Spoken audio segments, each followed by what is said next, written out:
Hello everyone, welcome to the lecture series of tool engineering. આજે આપણે unit number 4 jigs and ફિક્સચર્સ વિશે થોડું basic સમજવાના છીએ. આમ તો આગળની આ ચેપ્ટરની અંદર અલગ અલગ પ્રકારના જે ટૂલ્સ અને એની અંદર જો કે આપણે બધું જ કવર કરેલું, ટૂલ મટીરિયલ, ત્યાર પછી લોકેટિંગ એન્ડ ક્લેમ્પિંગ ડિવાઇસીસ કે જે સીધી રીતે જોઈએ તો જીગ અને ફિક્સચર સાથે જ લિંક ટોપિક છે, એ આપણે આગળના લેક્ચરની અંદર જોયું.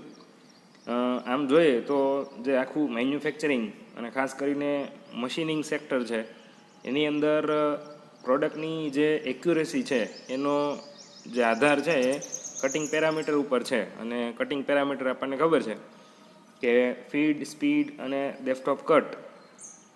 આની સાથે સાથે ઓપરેટર કેટલો સ્કિલફુલ છે, મશીન ટૂલની જે એલાઇનમેન્ટ છે એ કેવું છે, અને આ સિવાય ઘણા બધા બીજા પેરામીટર છે એ આપણે કન્સિડર કરવા પડે છે.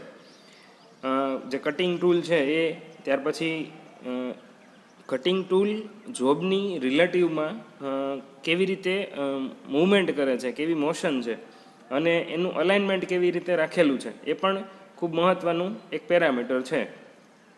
ટૂલ અને જોબને જ્યારે એકબીજાની સાપેક્ષમાં પકડાવવાના હોય તો એ પ્રશ્ન પણ ખૂબ ઇમ્પોર્ટન્ટ છે. એટલા માટે જ આપણે જીગ અને ફિક્સચર છે એ આજે ડિટેલની અંદર સમજીએ. જીગની વાત કરીએ તો જીગ છે શું છે, તો કે a device that holds the work and locates the path of tool.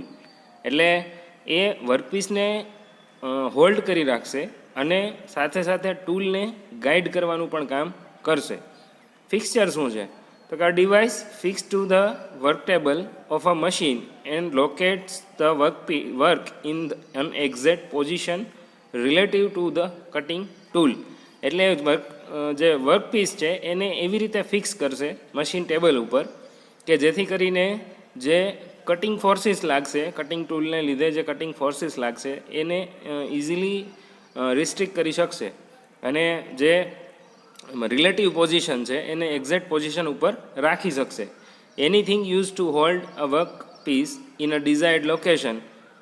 એટલે એવી કોઈ પણ સિસ્ટમ અથવા મિકેનિઝમ કે જે વર્કપીસને એક જગ્યાએ લોકેટ કરી શકે. તો એની અંદર શું શું થઈ શકે, તો કે locate parts for precision, repeating process on a series of parts, holding parts for machining, painting, assembly. એટલે આમ તો બ્રોડવેની અંદર આપણે એના એપ્લિકેશન્સ, યુઝિસ એ બધું આગળ જોવાના છીએ. પણ આ જે સિસ્ટમ છે જીગ અને ફિક્સચર, આમ તો બંને અલગ અલગ વસ્તુ છે, પણ મેજરલી બંનેમાં ડિફરન્સ મેઇન એક જ છે, અને એ છે કે જીગ છે એ ટૂલને ગાઈડ કરે છે, જ્યારે ફિક્સચર છે એ ટૂલને ગાઈડ કરતું નથી. બાકી બંને ફંક્શન્સ આમ તો ઓલમોસ્ટ સેમ છે કે વર્કપીસને વર્ક ટેબલ ઉપર અથવા તો જ્યાં મશીનિંગ કરવાનું છે ત્યાં એ ફિક્સ કરી રાખશે. Now next topic is difference between jig and fixture. અલગ અલગ પોઈન્ટ વાઇઝ આપણે ડિફરન્સ જોઈએ. ફર્સ્ટ છે ડેફિનેશન. ડેફિનેશન આપણે જોઈએ આગળ કે જીગ છે એ કોઈ પણ વર્ક હોય એને હોલ્ડ કરે છે, લોકેટ કરે છે, અને સાથે સાથે ટૂલને ગાઈડ કરે છે. Locates and holds the work and guides the cutting tool in true position of work. જ્યારે ફિક્સચર છે એ ખાલી હોલ્ડ કરશે અને પોઝિશન કરશે વર્કને, but doesn't guide the work. એટલે વર્કપીસ ટૂલને ગાઈડ કરવાનું કામ છે ફિક્સચર કરતું નથી. એના એલિમેન્ટ કયા કયા હોય છે, તો ઓલમોસ્ટ એની અંદર કોમન એલિમેન્ટ ઘણા છે. જીગની અંદર જોઈએ તો work લોકેટિંગ elements, tool guiding elements and work clamping elements, આ 3 મેજર એલિમેન્ટ્સ હોય છે. જ્યારે ફિક્સચરની અંદર વર્ક લોકેટિંગ એલિમેન્ટ્સ હોય છે, ટૂલ સેટિંગ એલિમેન્ટ્સ હોય છે, અને વર્ક ક્લેમ્પિંગ એલિમેન્ટ્સ હોય છે. કન્સ્ટ્રક્શનની વાત કરીએ તો જીગ છે એ જનરલી લાઇટ હોય છે, સાઇઝની અંદર પણ નાના હોય છે. ફિક્સચર છે એ વેરિએશનમાં હોય છે, નાનાથી લઈ અને મોટી હેવી સાઇઝમાં પણ ફિક્સચર છે એ હોય છે. એપ્લિકેશન્સમાં જોઈએ તો જનરલી જીગ છે એ drilling, reaming, tapping, counter boring, counter sinking આવા ઓપરેશન્સની અંદર જીગ છે એનો મેજરલી યુઝ થતો હોય છે. ફિક્સચર છે એ મિલિંગ, ટર્નિંગ, ગ્રાઇન્ડિંગ, બ્રોચિંગ વગેરે જેવા ઓપરેશન્સની અંદર યુઝ થાય છે. આ સિવાય ફિક્સચર છે એ એસેમ્બલી પર્પઝથી પણ ઘણી જગ્યાએ યુઝ થાય છે, પેઇન્ટિંગમાં પણ ઘણી જગ્યાએ યુઝ થાય છે. એટલે ફિલ્ડ ઘણું મોટું છે. ફિક્સચર અને જીગ બંને બહુ બધી એપ્લિકેશન્સમાં યુઝ થાય છે. સ્પેશિયલ ફીચર્સ જોઈએ તો જીગની અંદર drill બુશિસ used four tool guiding. એટલે ટૂલને જનરલી આગળ આપણે જોયું કે ડ્રિલિંગ માટે, રીમિંગ માટે, ટેપિંગ માટે યુઝ થાય છે. તો એ દરેક ટૂલને ગાઈડ કરવા માટે જનરલી ડ્રીલ બુશિસ છે એનો યુઝ થતો હોય છે. ફિક્સચરની અંદર ફિલર ગેજીસ હોય છે, સેટિંગ બ્લોક્સ હોય છે two adjust position of tool in relation to work. એટલે બધી જગ્યાએ નહીં, પણ ડિપેન્ડ કરે કે કયા પ્રકારનો ઓબ્જેક્ટ છે, કયા પ્રકારનું ઓપરેશન કરવાનું છે, એના આધારે આ જે સ્પેશિયલ ફીચર્સ છે એ અલગથી લગાવી શકાય અથવા યુઝ કરી શકાય. એટલે મેજરલી જે જીગ અને ફિક્સચર છે એ પ્રોડક્ટની એક્યુરેસી સારી મળે, માસ પ્રોડક્શન જ્યારે કરવાનું હોય ત્યારે આપણે યુઝ કરીએ છીએ. અને જે મેન્યુફેક્ચરિંગ છે એની અંદર જ્યારે માસ પ્રોડક્શનની વાત આવે તો ઓવરઓલ જે એફિશિયન્સી અને પ્રોડક્ટિવિટી વધારવા માટેની વાત હોય છે. તો એ સારામાં સારી રીતે જીગ અને ફિક્સચર છે એ ફૂલફિલ કરે છે. હવે જીગ અને ફિક્સચર છે એ કેટલા બધા પ્રકારના હોય છે, એની ડિઝાઇન છે એ દરેક પ્રોડક્ટ માટે અલગ કરવાની હોય છે. તો એની ડિઝાઇન છે એ કરતી વખતે કેટલાક પ્રિન્સિપલ્સ છે એનું ધ્યાન રાખવા જરૂરી હોય છે. અને ડિઝાઇન માટે પણ નવા નવા ઇનોવેટિવ થોટ્સ, નવી નવી ટેકનિક્સ, નવા નવા સ્ટ્રક્ચર્સ બનાવવાના હોય છે. તો એ બનાવવા માટે કેટલીક બેઝિક બાબતોને ધ્યાનમાં લેવી જરૂરી છે. અને એ જે જનરલ પ્રિન્સિપલ્સ છે એ આપણે એક પછી એક ડિસ્કસ કરીએ. ફર્સ્ટ છે સિમ્પલ કન્સ્ટ્રક્શન. એટલે જીગ અથવા તો ફિક્સચરની જે ડિઝાઇન છે એ સરળ હોવી જોઈએ, રચના છે એ શક્ય હોય એટલી સરળ હોવી જોઈએ. બીજું છે આઇડલ ટાઈમ રિડક્શન. એટલે જે ટાઈમ ઓપરેશન કોઈ પણ કરવાનું છે તો એમાં એ ઓપરેશનના નાના નાના એલિમેન્ટ્સ ઘણા હોઈ શકે. રો મટીરિયલને કોઈ જગ્યાએથી લાવવું, વર્ક ટેબલ ઉપર ચડાવવું અથવા તો એને ત્યાં ફિક્સ કરવું, ટૂલ સેટિંગ કરવું, આ બધા જે ટાઈમ છે એ બચાવવા માટે થઈને આપણે જીગ અને ફિક્સચર બનાવવાનું છે. તો જીગ અને ફિક્સચરની ડિઝાઇન એવી હોવી જોઈએ કે જે આઇડલ ટાઈમ છે એ ઘટાડી શકાય. પછી એ જે જીગ અને ફિક્સચર છે એની સ્ટ્રેન્થ સારી હોવી જોઈએ, એ રિજિડિટી એની એપ્રોપ્રિએટ હોવી જોઈએ. ત્યાર પછી ક્લિયરન્સ, બધી જે ડાયરેક્શનમાં જીગ અને ફિક્સચરની અંદર જ્યારે આપણે વર્કપીસ છે એ હોલ્ડ કરાવશું અથવા એની અંદર આપણે ફિક્સ કરશું તો ક્લિયરન્સ છે એ કામ કરતી વખતે ઓપરેટર અથવા તો લેબરને ઇઝીલી એ ઓપરેટેબલ હોય એ જરૂરી છે. એ પ્રમાણે એના અંદર ક્લિયરન્સ છે એ હોવું જોઈએ. ત્યાર પછી સ્વાફ કંટ્રોલ. સ્વાફ કંટ્રોલ એટલે શું? તો કે જે ઓપરેશન આપણે કરશું એમાં સપોઝ કોઈ મેટલ રિમૂવ થાય છે તો એ મેટલ એ જીગ અથવા ફિક્સચરની અંદર ના રહેતા કેવી રીતે એમાંથી બહાર કાઢવી અથવા રિમૂવ કરવી, તો એ આખું જે ફિનોમિના છે એને સ્વાફ કંટ્રોલ કહેવાય છે. તો આ ખૂબ જ અગત્યનો પોઈન્ટ છે કે જ્યારે જીગ અને ફિક્સચરની ડિઝાઇન કરીએ અને જ્યારે કોઈ મશીનિંગ ઓપરેશન થતું હોય, મેટલ રિમૂવ થતી હોય, તો એ જે ચિપ્સ છે અથવા તો રિમૂવ થયેલી મેટલ છે એ પાવડર ફોર્મમાં હોય કે કન્ટિન્યુઅસ ચીપ હોય, એ જીગ અથવા ફિક્સચરની અંદર રહી જાય તો નેક્સ્ટ જે પ્રોડક્ટ છે, નેક્સ્ટ પાર્ટ ઉપર જે મશીનિંગ કરવાનું છે એ ઇઝીલી એ જીગ અથવા ફિક્સચરની અંદર બેસશે નહીં, ફિટ નહીં થાય. અને એટલા માટે જ સ્વાફ કંટ્રોલની એક એવી સિસ્ટમ હોવી જોઈએ કે જેથી કરીને એક પાર્ટ મશીનિંગ થઈ ગયા પછી એ ઇઝીલી ક્લિયર કરી શકાય અને નેક્સ્ટ પ્રોડક્ટ છે એ ડેમેજ ના થાય અથવા તો એને જીગની અંદર અથવા ફિક્સચરની અંદર એપ્રોપ્રિએટ બેસી જાય. એટલા માટે સ્વાફ કંટ્રોલ એ કરવું જરૂરી છે. ત્યાર પછી લોકેશન. વર્કપીસને વર્ક ટેબલ ઉપર લોકેટ કરી શકે, પ્રોપરલી લોકેટ કરી શકે એ પ્રકારે જીગ અને ફિક્સચર હોવું જોઈએ. Same clamping. એટલે જેમ લોકેશન છે કે જે પોતાની પોઝિશન સરખી રહે વર્ક ટેબલ ઉપર રિલેટિવ ટુ ટૂલ, તો એ પ્રમાણે ક્લેમ્પિંગ પણ હોવું જોઈએ કે જેથી કરીને કોઈપણ વર્કપીસને વર્ક ટેબલ ઉપર ફિક્સ કર્યા પછી એ પોતાની જે એના ઉપર જે કટિંગ ફોર્સીસ આવશે એને લીધે એ પોતે મૂવ ના થાય અથવા તો વાઇબ્રેશન ના લે એ માટે ક્લેમ્પિંગ કરવું જરૂરી છે. અને લોકેટિંગ અને ક્લેમ્પિંગ ડિવાઇસીસની અંદર આપણે આ બંને વસ્તુ છે એ સમજી ગયા છીએ. નેક્સ્ટ છે ફૂલ પ્રૂફિંગ. ફૂલ પ્રૂફિંગનો કન્સેપ્ટ પણ આગળ આપણે જોયો છે, છતાં પણ એકવાર રિવાઇઝ પણ કરી લઈએ. ફૂલ પ્રૂફિંગ છે એ શું છે તો કે કોઈ પણ પાર્ટ અથવા ઓબ્જેક્ટને જ્યારે જીગની અંદર અથવા ફિક્સચરની અંદર મૂકવામાં આવે છે તો એ જે રીતે મુકાવવો જોઈએ એ જ રીતે છે કે એ સિસ્ટમ જે ગોઠવેલી હોય એને ફૂલ પ્રૂફિંગ કહેવાય. એટલે ફૂલ પ્રૂફિંગની અંદર અલગ અલગ પ્રકારની લોકેટિંગ પિન્સ મૂકી શકાય અથવા તો જીગની ડિઝાઇન જ એ રીતે કરેલી હોય કે જેથી પ્રોડક્ટ છે એ જો નોન સિમેટ્રિક હોય તો એને ઇઝીલી આપણે કોઈ પણ અનસ્કિલ લેબર અથવા તો અનસ્કિલ ઓપરેટર પણ ઇઝીલી કહી શકે કે આ વર્કપીસ છે એ જીગની અંદર સરખો બેઠો નથી અથવા સરખો ફિટ થયો નથી, તો એ ફૂલ પ્રૂફિંગ સિસ્ટમ છે. ત્યાર પછી સેફટી. જીગ અને ફિક્સરની ડિઝાઇન એવી રીતે થયેલી હોવી જોઈએ કે જે તે ઓપરેટર અથવા તો જે એને હેન્ડલ કરે છે એ સેફ અનુભવે. એવું ના થવું જોઈએ કે એ અનસેફ હોય, અનસિક્યોર હોય કોઈ પણ રીતે, એ ઓપરેટ કરતી વખતે અથવા તો એનું ટ્રાન્સફર કરતી વખતે, બંને રીતે. ઇજેક્ટિંગ સિસ્ટમ. વર્કને જ્યારે જીગ અથવા ફિક્સરમાંથી બહાર કાઢવાનું હોય તો એ જનરલી એના માટે એક સિસ્ટમ જેને આપણે ઇજેક્ટિંગ સિસ્ટમ કહીએ છીએ એ એપ્રોપ્રિએટ હોવી જોઈએ. કારણ કે આપણે જીગ અને ફિક્સરને માસ પ્રોડક્શન માટે યુઝ કરીએ છીએ તો જીગ અને ફિક્સરની અંદર જે મટીરિયલ હેન્ડલિંગ છે એટલે કે જોબને જીગની અંદર ફિટ કરવું અને બહાર કાઢવું, આ શક્ય હોય એટલું ઝડપી થવું જોઈએ અને ઇઝી હોવું જોઈએ. એટલા માટે ઇજેક્ટિંગ સિસ્ટમ છે એ એપ્રોપ્રિએટ રાખવી જરૂરી છે. ત્યાર પછી એક્યુરેસી. તો કોઈ પણ ઇન્ડસ્ટ્રી હોય એની અંદર જે તે પ્રોડક્ટ્સ બને છે એમાં એક્યુરેસી સારી હશે તો બટ ઓબ્વિયસ છે કે એ સારી ક્વોલિટી જાળવી શકશે. તો એટલા માટે જીગ અને ફિક્સચરની અંદર પણ જે કંઈ કામ કરવામાં આવે છે ત્યાં પણ એક્યુરેસી હોવી જરૂરી છે.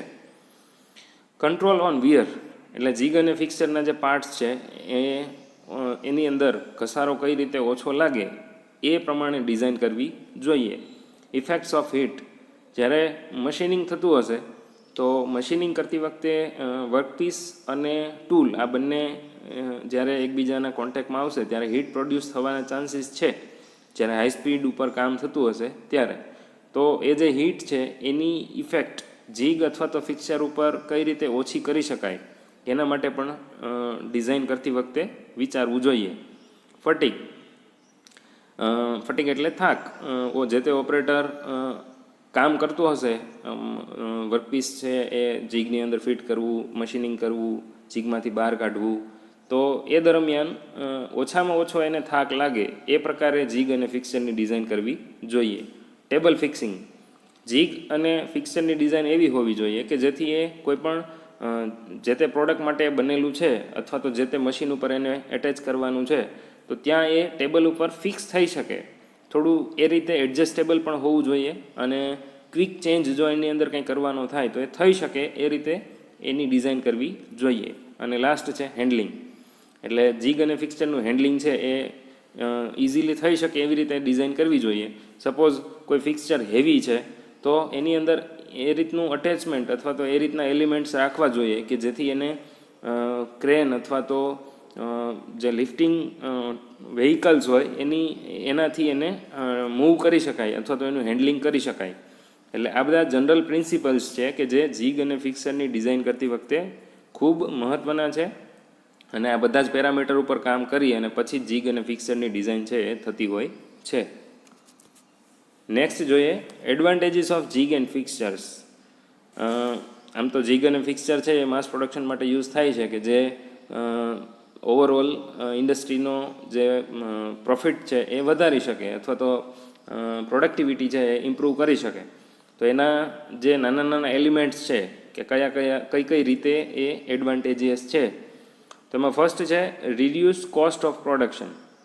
કેમ કે જ્યારે માસ પ્રોડક્શન કરીએ છીએ એક જ જીગ અને ફિક્સચરની મદદથી આપણે ઘણો બધો સમય બચાવી શકીએ છીએ અને operator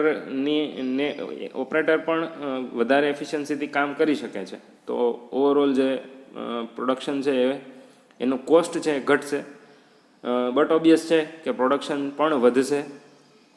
assure high accuracy of parts, કેમ કે અહીંયા મેન્યુઅલી ઓપરેશન જનરલી નથી થતા, જીગ છે એ ટૂલને ગાઈડ કરે છે, તો ડાયમેન્શનલ એક્યુરેસી પણ સારી આવશે અને બીજી પણ એક્યુરેસી છે એ સારી મેળવી શકાય છે.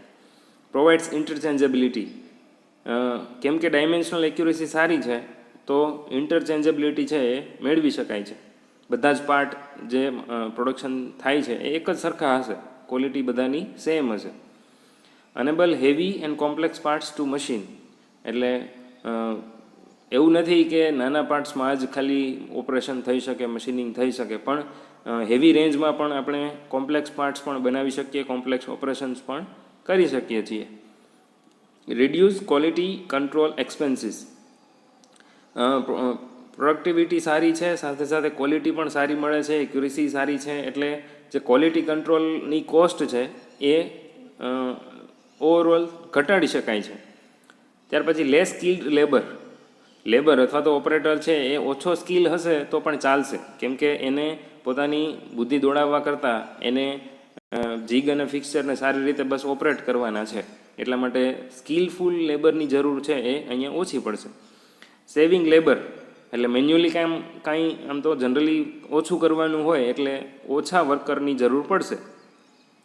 પાર્શિયલી ઓટોમેટ્સ ધ મશીન ટૂલ્સ, એટલે આખું ફૂલી ઓટોમેશન નથી, પણ જીગ અને ફિક્સર યુઝ કરો છો એનો મતલબ પાર્શિયલી ઓટોમેશન થઈ ગયું છે. વર્કપીસ છે એને કેવી રીતે ફિટ કરવો એ પ્રશ્ન નથી, એની ફિટ કરવાની ખાલી મશીનની અંદર જીગ અને ફિક્સરની અંદર લોડિંગ અને અનલોડિંગ કરવાનો ખાલી હોય છે, એટલે ઓવરઓલ જે વર્કિંગ છે એ પાર્શિયલી ઓટોમેટિક કહેવાય છે. ત્યાર પછી ઇમ્પ્રૂવ ધ સેફટી અને એક્સિડન્ટ રેટ્સ રિડ્યુસ્ડ, એટલે ઓવરઓલ જે સેફટી છે એ પણ વધી જાય છે અને એક્સિડન્ટના થવાના ચાન્સીસ છે એ પણ ઘટી જાય છે. ત્યાર પછી નેક્સ્ટ પોઈન્ટ છે elements of jig and fixture. હવે જીગ અને ફિક્સચરની અહીંયા ઇમેજની અંદર એક સેટઅપ આપેલું છે કે જેમાં આપણને એની થોડી બેઝિક ટર્મિનોલોજી પણ આપેલી છે, અથવા તો એના એલિમેન્ટ્સ કયા કયા હોય છે. તો લોકેટિંગ એન્ડ ક્લેમ્પિંગ ડિવાઇસીસ આપણે આગળ જોઈ ચૂક્યા છીએ, આ બંને એલિમેન્ટ છે જીગ અને ફિક્સચરના. એ સિવાય જે જીગની બોડી છે એ સફિશિયન્ટલી રિજિડ હોવી જોઈએ. એ બોડીની અંદર મેઇન એના જે કમ્પોનન્ટ છે એ જીગ હશે તો જીગ પ્લેટ હશે, ત્યાર પછી એનું જે આખી બોડી છે અથવા તો એને આપણે ફ્રેમ સ્ટ્રક્ચર અથવા બોક્સ કહીએ છીએ, અને એક હશે ટૂલ ગાઇડિંગ એલિમેન્ટ્સ. તો જનરલી એમાં ડ્રીલ બુશ અથવા તો બુશિંગ્સ હોય છે, અને નેક્સ્ટ જે છે એ છે elements for positioning or fastening the jig or fixture, એટલે જીગ અને ફિક્સચરને પોતાને કોઈ જગ્યાએ અથવા તો વર્ક ટેબલ ઉપર ફિટ કરવાનું હોય છે તો એના માટેના ફાસ્ટનિંગ એલિમેન્ટ્સ હોવા જોઈએ પ્રોપર વેમાં એને ફિક્સ કરવા માટે વર્ક ટેબલ ઉપર અથવા તો મશીન ટેબલ ઉપર. અહીંયા જે સેટઅપ આપેલું છે એની અંદર જોઈએ એક પછી એક એલિમેન્ટ્સ. સાવ નીચે જે હેચિંગ કરેલું છે એ મશીન ટેબલ છે કે જેના ઉપર જીગની બોડી આખી ફિક્સ કરેલી છે. બેઝ છે, બેઝની ઉપર સપોર્ટિંગ પિન છે, સપોર્ટિંગ પિનની ઉપર વર્કપીસ છે, એ વર્કપીસની ડાબી બાજુ એડજસ્ટેબલ લોકેટિંગ પિન છે કે જે વર્કપીસને એડજસ્ટ કરવા માટે યુઝ થશે. ઉપરના ભાગમાં ડ્રીલ છે, એટલે કે ડ્રિલિંગ ઓપરેશન કરવાનું છે. એની બાજુમાં એ જ્યાંથી ડ્રીલ ટૂલ પાસ થાય છે એને ગાઈડ કરવા માટે જીગ બુશ આપેલી છે. એની જમણી બાજુ ક્લેમ્પિંગ સ્ક્રૂ આપેલો છે કે જે ઉપરની જે પ્લેટ છે એ પ્લેટને વર્કપીસ એ પ્લેટ અને વર્કપીસ એ બંનેને એકબીજા સાથે રિલેટિવલી ફિક્સ કરશે, કે જેને આપણે જીગ બ્રેકેટ કહીએ છીએ. એટલે જે ઓપરેશન છે એ ડ્રિલિંગ ઓપરેશન અહીંયા આપેલું છે. એટલે આ રીતે અલગ અલગ એલિમેન્ટ છે જીગ અને ફિક્સચરના. આમ તો જીગ અને ફિક્સચરની ડિઝાઇન છે એ ડિપેન્ડ કરશે અલગ અલગ પાર્ટ્સ માટે, એકદમ ઇઝી પણ બની શકે છે અને કોમ્પ્લેક્સ ડિઝાઇન પણ હોઈ શકે છે. અને અલગ અલગ પ્રકારના જે જીગ અને ફિક્સચરના ટાઈપ્સ છે એ આપણે આગળ જોવાના છીએ. તો નેક્સ્ટ લેક્ચરની અંદર આપણે એ જોશું. આ લેક્ચરની અંદર આપણે જે જીગ અને ફિક્સરના બેઝિક કન્સેપ્ટ જોયા, એના બેઝિક પ્રિન્સિપલ્સ જોયા. તો એ પ્રમાણે આપણે ઓબ્ઝર્વેશન આપણું એવું કરીએ કે ભાઈ આપણી આજુબાજુમાં આપણા કોઈ વેહિકલ આપણે યુઝ કરીએ છીએ તો એના નાના નાના કમ્પોનન્ટ છે. સપોઝ એમાં મશીનિંગ કરવું હોય તો કેવા પ્રકારનું જીગ અથવા તો ફિક્સચર બનાવવું પડશે, અથવા તો કોઈ વેહિકલ છે એની એસેમ્બલી કરવી છે, અથવા કોઈ બીજી ઓબ્જેક્ટ છે, કોઈ વસ્તુ છે એની એસેમ્બલી કરવી છે, તો કેવા પ્રકારની ફિક્સચર બનાવી શકાય એ આપણે થોડું પ્રેક્ટિકલ વિચારતા થઈએ કે જેથી કરીને આપણું ઓવરઓલ જે બેઝિક નોલેજ છે એ વધી શકે. Okay, thank you.